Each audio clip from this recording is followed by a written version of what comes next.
quwata illa billah. Baik, kita sekarang masuk ke puasa yang diharamkan. Yang pertama namanya puasa wisal, yaitu berpuasa selama 2 hari atau lebih tanpa berbuka sama sekali. Jadi kalau ada orang nosok jagoan nih, azan maghrib masih kuat, besok aja. Masih kuat hari kedua, hari ketiga. Ini namanya puasa wisal, nggak boleh. Ya, kalau untuk kita nggak boleh, tapi untuk Nabi SAW boleh, khusus untuk beliau. Sesuai dengan sabda Nabi SAW, la tuwasilu, jangan kalian melakukan puasa wisal itu. Hadis ini diriwayatkan oleh Bukhari nomor 1961. Juga sabda Rasulullah SAW, iyyakum wal wisal, jauhilah puasa wisal itu. Hadis ini riwayat Bukhari nomor 1966 dan Imam Muslim 1103. Jadi pernah Abdullah bin Umar puasa tiap hari. Dilaporkanlah kepada Nabi SAW.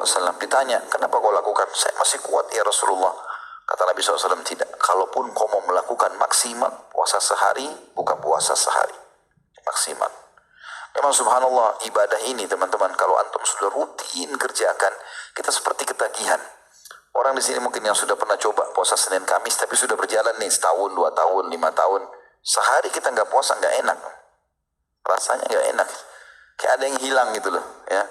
Kadang-kadang subhanallah kalau kita pun batal puasa, hari itu mau makan kayak males gitu. Kayak sudah terbiasa badan kita dengan puasa itu. Ya.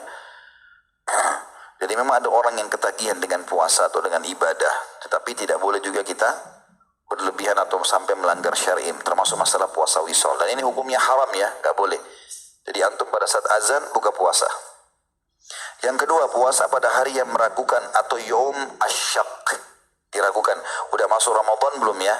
Tepatnya pada tanggal 30 Sya'ban, sesuai dengan sabda Rasulullah SAW, man sama yaum asyaki faqad asa Abul Qasim. Barang siapa yang berpuasa pada hari yang meragukan atau yaum asyak, maka ia telah bermaksiat kepada Abul Qasim. Hadis ini diriwayatkan oleh Imam Bukhari secara muallak, maksudnya cuma ditulis di bawah, tidak dikasih angka khusus nomor hadis ya. Dalam Kitabus Shiyam babnya nomor 11. Kemudian yang ketiga yang diharamkan adalah puasa ad-dahr.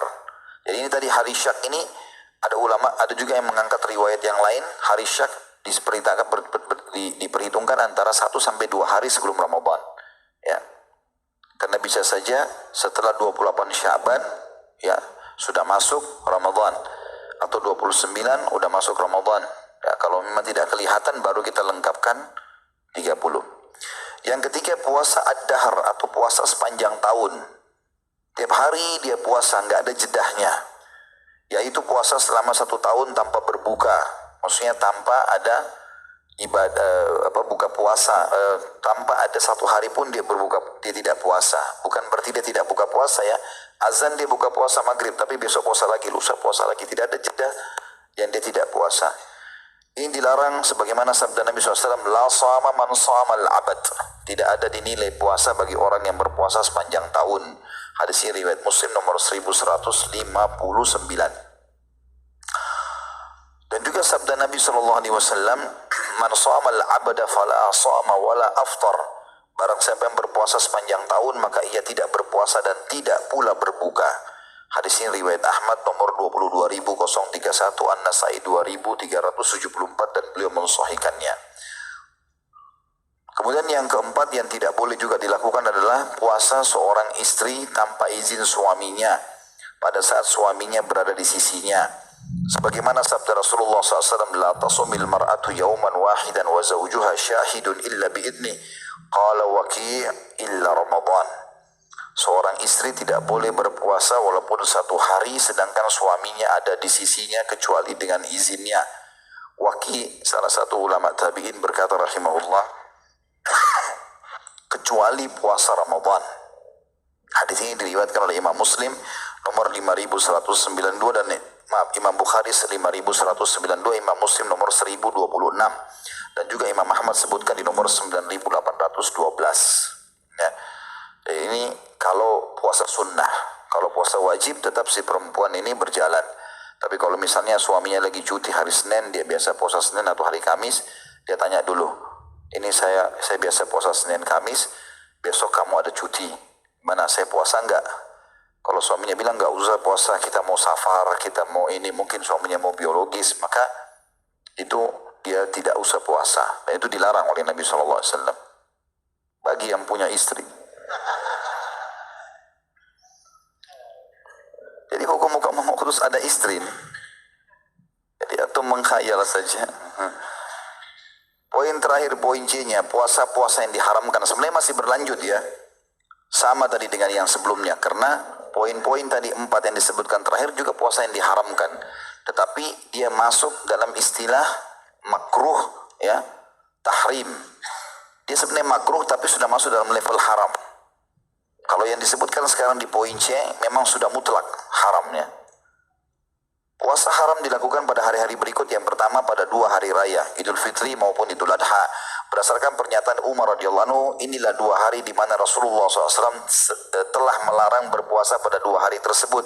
Hari raya Idul Fitri setelah kamu sekalian berpuasa pada bulan Ramadan, dan Idul Adha ketika kamu sekalian makan sebagian dari hewan-hewan kamu. Hadis ini hadis sahih, diriwayatkan oleh Imam Bukhari 1990 dan Imam Muslim 1137. Yang kedua, hari-hari tasyrik. Ini sudah kita jelaskan tadi ya. Selama 3 hari, ya, tanggal 11, 12, 13 dari bulan Zulhijjah. Karena Rasulullah SAW telah mengutus seorang penyeru yang menyampaikan pesan beliau di Mina dengan menyebutkan, La tasumu hadhil ayyam fa innaha ayyamu aqlin wa syurbin wa bi'al.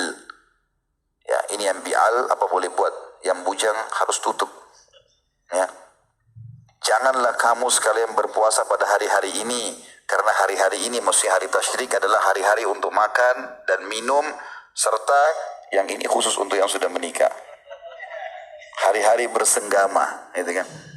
Jadi 3 hari itu selain kurban hewan juga berhubungan biologis bagi yang punya istri. Dalam lafaz lain ditambahkan wa dzikrillahi azza wajal, dan hari untuk berzikir kepada Allah yang maha suci dan maha mulia.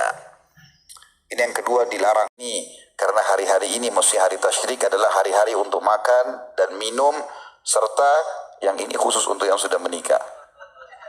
Hari-hari bersenggama, gitu kan. Jadi 3 hari itu selain kurban hewan juga berhubungan biologis bagi yang punya istri.